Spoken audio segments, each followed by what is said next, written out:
Muito bom dia, no nome glorioso do Senhor Jesus Cristo. Que a bênção de Deus esteja nos lares, esteja em vossos corpos a todos que temeis ao Senhor. Bem, eu não vou falar sobre dízimo, eu vou tomar a escritura de Malaquias 3, verso 10. Mas eu quero tomar um desafio que Deus fez ao povo. Então eu quero falar sobre fazer prova de Deus. Então diz assim o verso 10 de Malaquias 3. Trazei todos os dízimos à casa do tesouro, para que haja mantimento na minha casa, e depois fazei prova de mim. Mas como Deus, Ele sendo tão grande, Ele dá tanta oportunidade para a gente, que parece que ele se torna até inferior ao homem. Engraçado, porque tem líderes aí, pastores, se você for fazer prova dele, ele vai levar você para a cadeia. Diz que é invasão de privacidade, vai falar que você está expondo a vida dele, ele vai dizer que você não está respeitando ele. E agora? Fazei prova de mim, diz o Senhor dos Exércitos. Que Deus tão poderoso e tão humilde, deixar fazer para o homem fazer prova dele. O Criador falar para a criatura. Então, o barro não fala nada para o oleiro, né? Mas veja o que você é, meu irmão, minha irmã. Veja como Deus nos formou e nos criou. E nos colocou como semideuses. Você é o único na terra, não tem ninguém igual. E o ser humano são os únicos dos que vivem sobre a terra, no mar, no ar, seja o for, que tem a capacidade de raciocinar. Imagine vocês, caçadores, se uma onça raciocinasse. Imagine nós, todos os homens, se os animais raciocinassem. Tão espertos como eles são, hein? Coitado do homem, né? Coitado do homem, se o julga tão poderoso, tão prepotente, tão isso. Mas é tão fraco, né?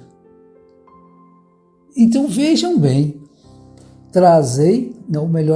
fazei prova de mim, diz o Senhor dos Exércitos. Bom, tem base bíblica, outros versículos, para que nós possamos falar isso que eu estou propondo, estou falando aqui agora para vocês? Ou estou inventando isto? Não. A palavra fazei prova de mim está aqui. Então vejamos, mas Deus realmente permite isto? Porque os homens não permitem. Qualquer pastor aí, se você for bisbilhotar a vida dele, ele vai te denunciar na justiça aí. Falar que você é um blasfemador, você é isto, você é aquilo. Bisbilhota a vida dele, você vai ver tanta podridão, tanta miséria. Você vai falar, não é possível esse homem ser tão severo desse jeito no púlpito, com as irmãs, com os irmãos, com os filhos dos outros. Os filhos deles, como são, será? Mas com os filhos dos outros, eles são uns feras. E eles, com os irmãos que erram, é fazer prova, põe aquilo, e eles. Mas Deus se coloca à disposição do homem para ser provado pelo homem. Você quer provar se Deus é verdade? Ele permite. Então, você pode provar o que eu estou vos falando. Eu quero tomar também aqui um exemplo de Jesus. Jesus era eu não sei se Jesus era um eloquente pregador, mas ele era corretíssimo. E ele não tinha medo de ser provado, testado. Quem não deve, não teme, né? Diz assim um ditado. Então, se nós vamos ler, então, João, capítulo 5, verso 39. Examinais as Escrituras. Vamos fazer um teste. Faça o teste comigo. Vê se eu estou correto com as Escrituras ou não. É o que você tem que fazer, meu irmão, minha irmã. Você não tem que saber, perguntar, estar ocupado, o que tal fulano fala, não. Eu já falei isso, só que hoje eu estou querendo esclarecer melhor. Quando nós estávamos num púlpito. Então, quando tinha uma pergunta, o ancião dizia assim: o que é que o William Branham fala sobre isto? E por que ele não perguntava o que é que a Bíblia fala sobre isso? O que é que nós precisamos de um homem falar sobre aquilo? Tudo que você precisa, criança, infanto-juvenil, adolescente, infanto-juvenil, juvenil, moço, moça, homem na maturidade, casado ou solteiro, moça casada ou senhora casada, virgens, patrões, empregados, homens da política. O que vocês precisam que não tem na Bíblia? Juízes, que são do judiciário, policiais, fazem parte da proteção da população. O que vocês precisam que não tem na Bíblia? E vocês, pastores, que precisa dependente de livrinhos, de mensagem, de fulano de tal, para poder pregar. Por que vocês não usam a Bíblia? Vocês têm medo dela ou foram todos enganados? Estão tudo no engano.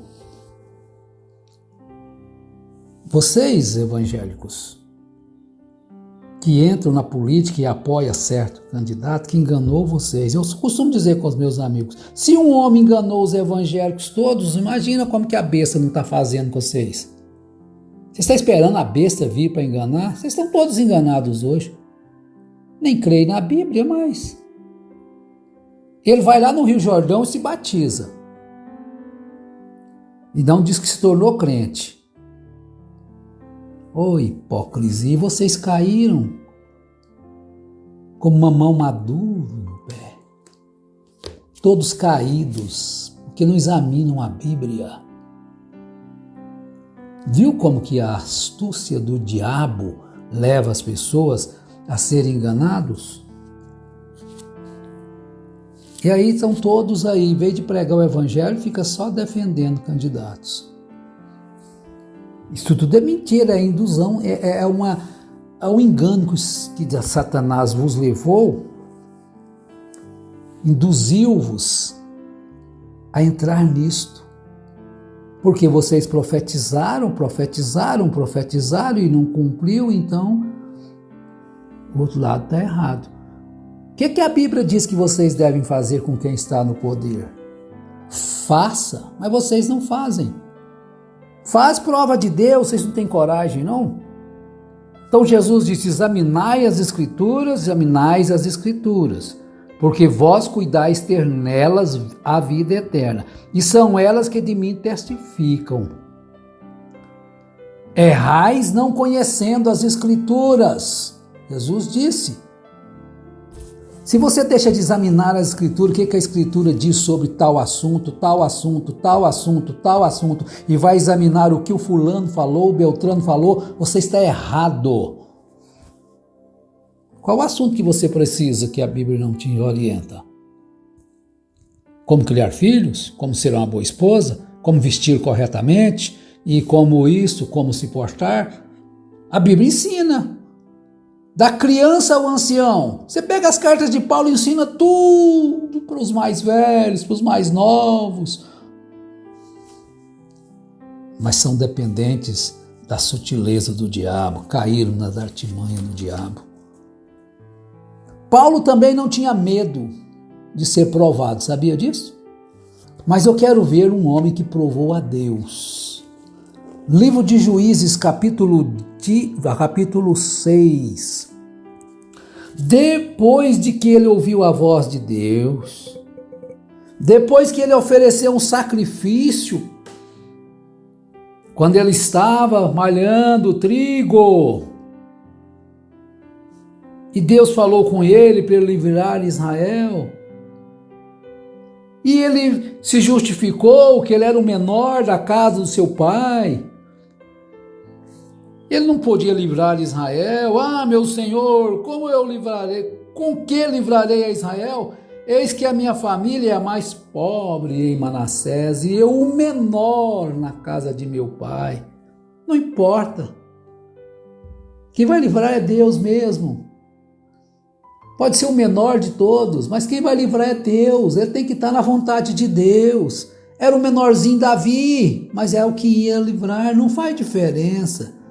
Se você é um grande pregador, se você tem uma igreja de 5.000 membros, 10, 15, que diferença faz isso? Quanto mais gente, mais fácil ser enganado pelo diabo. Porque ele gosta das multidões, né? Não que Deus não goste também, né? Mas a prova que ele fez com Deus, você vai no verso 36, o capítulo 6. E disse Gideão a Deus: se hás de livrar Israel por minha mão, como tens dito. Deus não irou com Josué, não. Ou melhor, com Gideão. Ele não se irou, não. Ele topou a prova. Fazei prova de mim, ele não disse lá em Malaquias a respeito do dízimo. Agora ele falou para Josué, ou para melhor, para Gideão que ia livrar Israel. Aí Gideão vai fazer prova. O senhor falou, mas vamos fazer uma prova aqui. Se o senhor vai mesmo? Porque o trem é feio. Midianita é muita gente. Eis que eu porei um velo de lã na eira, se o carvalho estiver somente no velo, se o orvalho estiver somente no velo, e secura sobre toda a terra, então conhecerei que hás de livrar Israel por minha mão, como tens dito. E assim sucedeu, porque o outro dia se levantou de madrugada e apertou o velo, e do orvalho do velo espremeu uma taça cheia de água. Agora estou satisfeito. Deus, obrigado, Senhor, tudo bem, agora já vou. Para aí.